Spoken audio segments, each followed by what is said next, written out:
안녕하세요. 홍콩쌤 두 번째 시간입니다. 오늘은 법의 의미와 이념에 대해서 알아보도록 하겠습니다. 먼저 법의 의미입니다. 법이라는 말은 한 번도 들어보지 못한 친구들은 없을 거예요. 법은 우리가 살고 있는 사회에서 구성원들의 행위를 규율하는 규범이 필요한데요. 그 규율하는 규범 중에서 가장 강제성을 가지고 있는 규범입니다.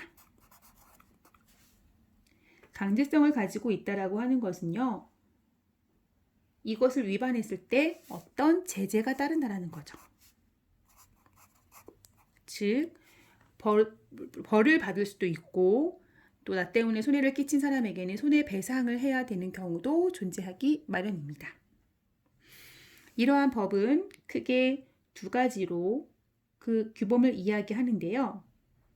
내가 어떤 행위를 할 때 이건 해도 될까? 안 될까? 라고 하는 기준을 제시한다는 의미에서 행위 규범이라고 이야기하고, 법을 위반했을 때는 그 기준에 따라서 재판을 하게 되기 때문에 재판 규범이라고도 합니다.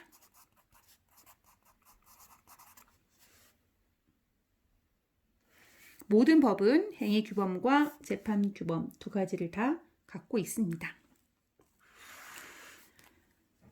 우리나라에서 법이라고 이야기하기에는 이 법이 어떤 단계를 가지고 있는데요. 가장 상위법에 해당하는 것이 헌법이고요. 다음은 법률, 명령, 조례, 규칙이 있습니다. 삼각형을 그린 것처럼 규칙의 양이 가장 많고요. 헌법의 양이 가장 적습니다. 하지만 헌법이 가장 상위에 있다는 것은 헌법이 다루고 있는 내용을 그 하위법인 법률 혹은 명령, 조례, 규칙이 벗어날 수 없다는 얘기죠. 이런 헌법은 이미 만들어져 있고 그거를 바꾸기 위해서는 헌법이 개정되는 건데요. 가장 중요하고 상위법인 만큼 헌법의 개정을 위해서는 모든 국민이 참여를 하게 됩니다. 법률은 국회의원들이 하는데요. 명령은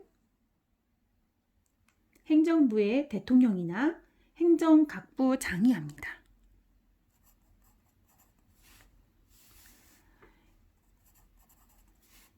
조례는 지방자치단체의 의원이 하고요. 규칙은 지방자치단체장이 합니다. 따라서 법률과 명령은 중앙정부에서 한다는 공통점, 조례와 규칙은 지방정부에서 한다는 공통점이 있으며 법률과 조례는 의원이 한다는 공통점이 있고 명령과 규칙은 장이 한다는 공통점을 갖고 있습니다. 올라갈수록 상위법에 해당하며 내려가면 당연히 하위법에 해당하고 내려갈수록 구체화되며 올라갈수록 추상적이고 포괄적으로 될 수밖에 없습니다. 앞서 언급한 것처럼 하위법은 상위법의 내용을 벗어나서는 안 된다는 거죠. 다음은 법의 이념에 대해서 하겠습니다.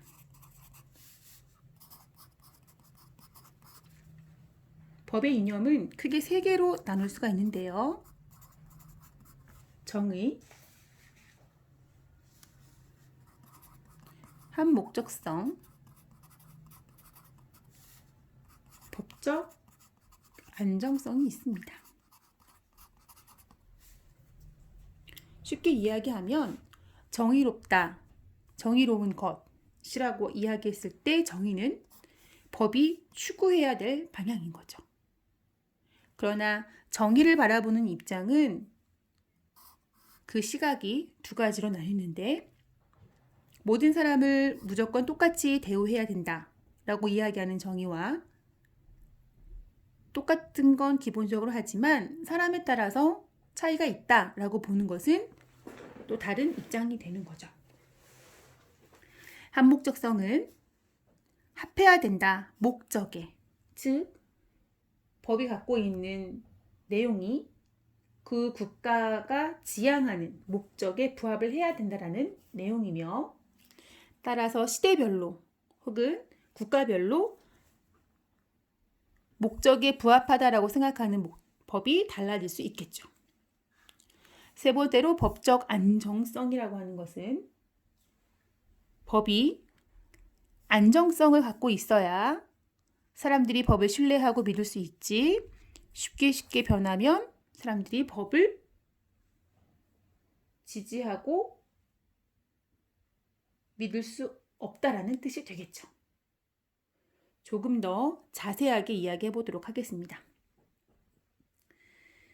정의라고 하는 것은 이야기하는 사람들이 학자마다 그 이야기가 굉장히 다양한데요. 아리스토텔레스 같은 경우는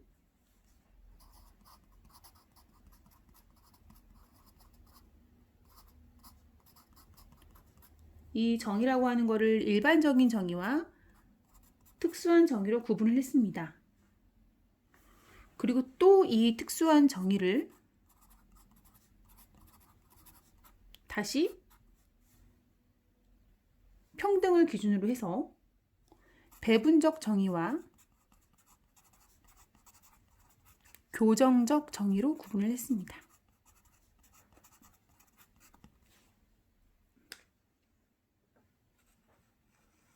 일반적인 정의는 일반 원칙인 법을 준수하는 것을 의미하는데요.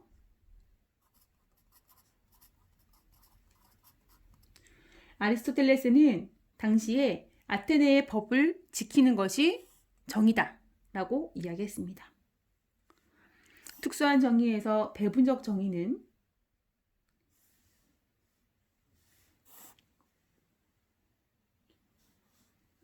여러분들이 많이 쓰는 말로 케바케라고 할 수 있는데요. 같은 것은 같게, 다른 것은 다르게 한다라는 것이 바로 배분적 정의가 되겠습니다. 즉, 개인의 능력이나 상황, 필요에 따라서 다르게 하는 것이 바로 배분적 정의라는 것이죠. 예를 들면 생계 유지가 힘든 사람들한테 보조금을 준다던가, 소득이 많은 사람들한테 소득세에 누진세율을 적용하는 것, 이런 것들은 배분적 정의에 해당하겠죠. 교정적 정의라고 하는 것은 절대적 평등을 전제로 합니다. 따라서 같은 것은 같게, 다른 것도 같게 하는 것이 바로 교정적 정의입니다. 즉, 잘 살고 못 살고, 이쁘고 못생기고, 돈이 많고 없고, 뚱뚱하고 가난하고, 키가 크고 작고, 상관없이 공부를 잘하거나 못하거나 상관없이 누구나 똑같은 범죄에 대해서는 똑같은 형벌을 부과한다. 이런 것들은 교정적 정의에 해당하고요. EBS에서는 이 교정적 정의를 평균적 정의라고 표현하였습니다. 같은 말이라고 이해하고 계시면 되겠습니다. 똑같이, 모두 똑같이, 올똑, 이게 바로 교정적 정의, 평균적 정의라고 할 수 있겠죠. 자, 그러면 선생님이 종례 시간에 들어와서 교실 너무 깨끗하다. 누가 청소한 거야? 니네가 다 청소한 거야? 정말 너무너무 이쁘다 하면서 우리 반 학생들 모두에게 빵을 하나씩 줬습니다. 어떤 정의에 해당할까요? 그렇죠. 교정적 정의에 해당합니다. 모두 똑같이 한 거죠. 그런데 똑같은 상황에서 선생님이 교실에 들어오셔서 어머 누가 이렇게 깨끗이 청소한 거야? 미아 부장이 애썼어? 반장 네가 애들 시켜서 한 거니? 선생님이 아까 보니까 넌 안 하던데? 라고 하면서 열심히 한 친구들에게는 빵을 2개씩 주고 그냥 한 친구는 하나, 아예 하지 않은 친구에게 빵을 주지 않았다. 이거는 배분적 정의에 해당하겠죠. 두 가지의 내용 사례 연결해서 여러분들이 구분할 수 있으면 될 것 같습니다. 교과서 14페이지에 확인 문제 하나 보고 넘어가겠습니다. 헌법은 법률보다 상위법이다. OX, O, 니은 아리스토텔레스의 배분적 정의는 법을 준수하는 것이다. X가 되겠죠? 우리 책에선 다루고 있진 않지만 EBS에서는 언급이 되었기 때문에 한목적성과 법적 안정성 간단하게 언급하고 넘어가겠습니다. 한목적성은 선생님이 앞서 이야기한 것처럼 합해야 된다. 뭐에? 목적에 합해야 된다. 근데 그 목적이라고 하는 것은 그 나라가 존재하는 거기 때문에 그 나라, 국가가 지향하는 목적에 부합해야 됩니다. 국가 지향 목표에 부합해야 된다. 따라서 우리나라와 같은 나라랑 또 북한이랑 중국이랑 생각하는 한목적성은 다를 수밖에 없고요. 예를 들어 근대 자유방임주의 국가 같은 경우는 개인의 자유나 보장을 추구했지만 현대복지에서는 개인의 이익과 공공복리를 조화롭게 이야기해야 된다고 하거든요. 그래서 국가에 따라서 다른 목표를 추구하고 그 목표에 부합해야 되기 때문에 한목적성은 국가에 따라서 달라질 수 있다라고 하는 거. 법적 안정성이라고 하는 것은 법이 안정성을 갖고 있어야 된다는 거죠. 법이 안정성을 갖고 있어야 된다는 것은 쉽게 바뀌면 안 된다.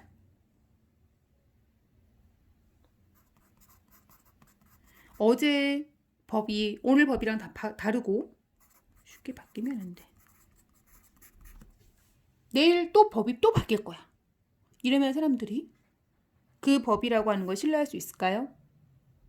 학교 등교 시간이 월요일날 9시였다가 화요일날 8시 40분, 수요일날 7시 반, 목요일날 또 10시 이렇게 왔다 갔다 하면 사람들이 그 법에 대해서 예측도 불가하고 어떻게 대처해야 될지 모르게 되겠죠. 그래서 법이 바뀌는 거나 폐지, 없어지거나 하는 것이 쉽게 하면 안 된다.